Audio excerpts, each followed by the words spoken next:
Bonjour à tous, bienvenue dans votre magazine d'information 7 jours en Chine. Province du Sichuan, zone sismique. Hausse du revenu disponible. Le nouveau e-commerce prend les devants. La Chine envisage de lancer davantage de satellites quantiques.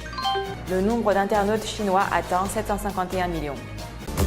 3 grands séismes ont frappé le Sichuan dans le sud-ouest de la Chine depuis 2008. La province se trouve dans une zone sismique causée par une collision continentale. Depuis 2008, 3 séismes majeurs ont frappé la province du Sichuan au sud-ouest de la Chine. En mai 2008, un tremblement de terre de magnitude 8 sur l'échelle de Richter a frappé le district de Wenchuan, causant la mort et la disparition de 87 000 personnes. Ce tremblement de terre était le plus puissant à se produire en Chine depuis 1950. Le séisme a laissé un grand nombre de personnes sans abri, plus que jamais auparavant, avec au moins 4,8 millions de personnes se retrouvant soudain sans toit pour s'abriter. En 2013, un tremblement de terre de magnitude 7 a frappé le district de Lushan de la ville de Ya'an, tuant plus d'une centaine de personnes. Ya'an a une population de plus d'1,5 million d'habitants et est connue pour être la ville natale du panda géant. Le dernier tremblement de terre a eu lieu à Jiuzhaigou mardi soir avec une magnitude de 7. Les secousses du séisme ont été ressenties jusque dans les villes de Chengdu, Lanzhou ou encore Xi'an. Depuis le tremblement de terre de Wenchuan en 2008, la province du Sichuan a connu plus de 30 autres séismes d'une magnitude dépassant 5 sur l'échelle de Richter. Les pertes économiques liées au déplacement des sinistrés et à la réparation des infrastructures ont été immenses.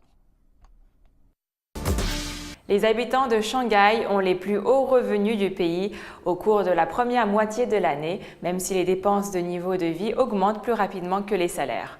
Regardons plus en détail cette situation. Avec un revenu moyen de près de 30 000 yuan pour les 6 premiers mois, soit plus du double de la moyenne nationale, Shanghai arrive en tête du classement du Bureau national des statistiques. Les individus qui dépensent y sont aussi 2 fois plus nombreux que la moyenne nationale, avec 9 000 yuan sur la période de 6 mois. Certains employés de bureaux à Shanghai déclarent que tant que l'argent qu'ils gagnent ici est supérieur à ce qu'ils gagneraient dans d'autres villes, ils s'inquiètent néanmoins de la pression croissante de coûts en hausse. Le revenu à Shanghai est encore bien meilleur que dans les villes de second et troisième tiers. Il faut travailler pour gagner. Mon salaire n'a pas augmenté depuis 2 ans. Ce n'est pas suffisant pour mes dépenses de vie, nourriture, vêtements et prêts.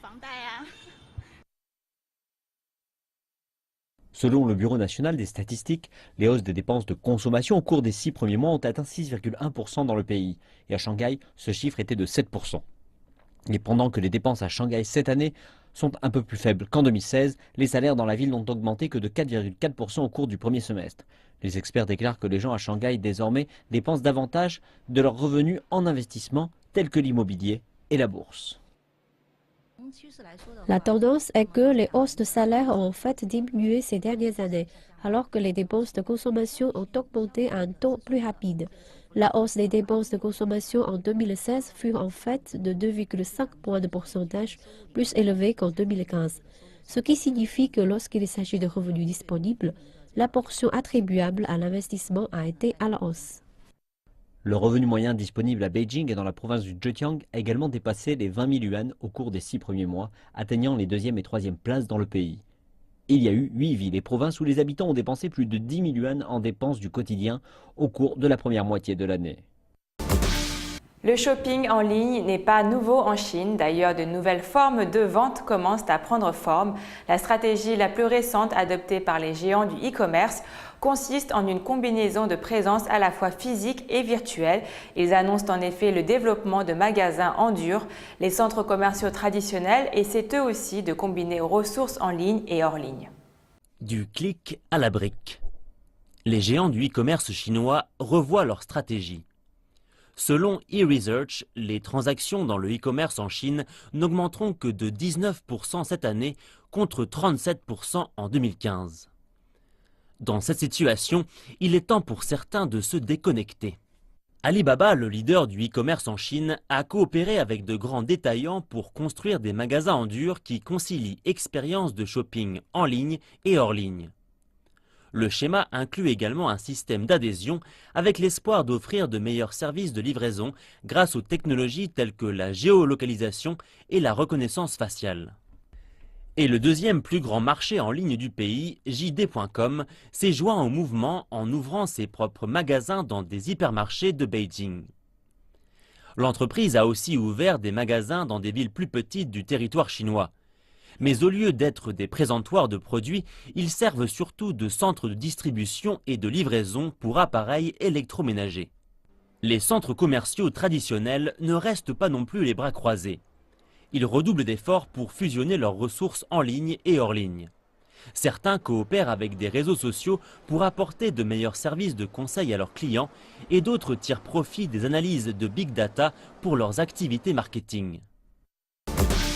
Maintenant que les scientifiques chinois ont réalisé toutes les expériences qu'ils avaient planifiées avec le premier satellite quantique du monde, ils sont en train de mettre au point de nouvelles recherches visant à lancer davantage de satellites quantiques afin d'établir un réseau mondial de communication quantique à l'abri du piratage informatique. Reportage.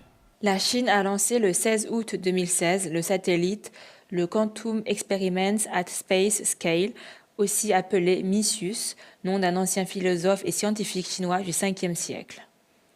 Ces trois objectifs scientifiques principaux, à savoir la distribution quantique de clés, la distribution d'intrication quantique et la téléportation quantique, ont été atteints 1 an plus tôt que prévu et des articles à ce propos ont été publiés dans les journaux académiques Sciences et Nature. La durée de vie de MISSIUS est de 2 ans. Les scientifiques chinois pourront donc mener de nouveaux projets et prolonger les expérimentations avec le satellite.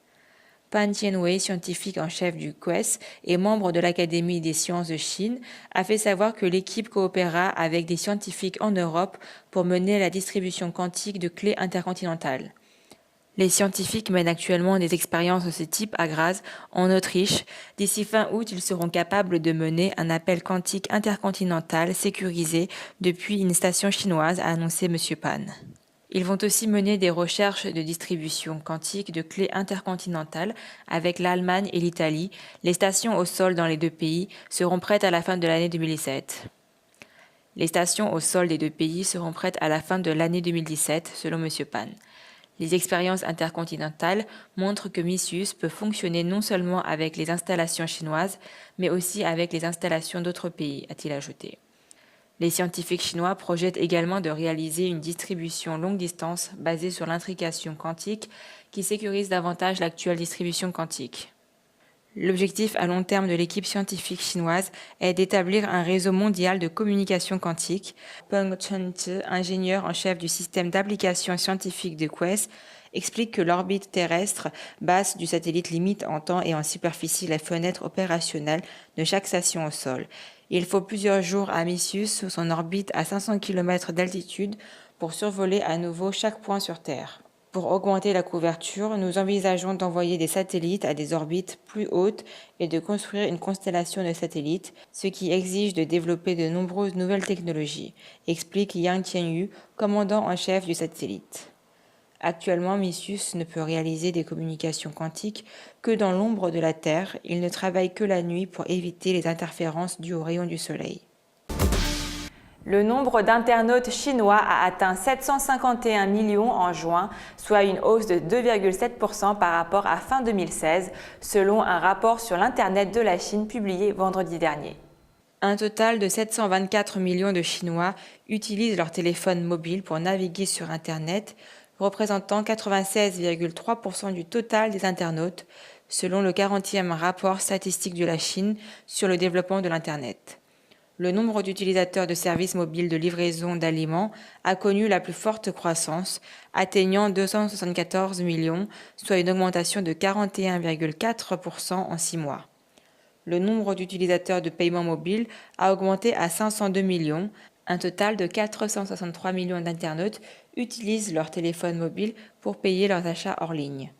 Les achats en ligne, la livraison d'aliments et les commandes de voyage ont respectivement augmenté de 10,2%, 41,6% et 11,5% sur le premier semestre de l'année. Les services publics en ligne ont également connu un grand succès au premier semestre, avec plus de 106 millions d'utilisateurs de services de vélo-partage. L'éducation en ligne, les services de réservation de taxis et ceux de voitures privées comptaient respectivement 144, 278 et 217 millions d'utilisateurs en juin. En outre, 343 millions de Chinois utilisent la diffusion en direct sur Internet. Selon le rapport, le nombre de sites Internet dans le pays était de 5,06 millions en juin, en hausse de 4,8% en 6 mois. La Chine comptait 338 millions d'adresses IPv4 fin juin, se classant au 2e rang dans le monde. C'est la fin de votre magazine d'actualité 7 jours en Chine. Merci de votre fidélité.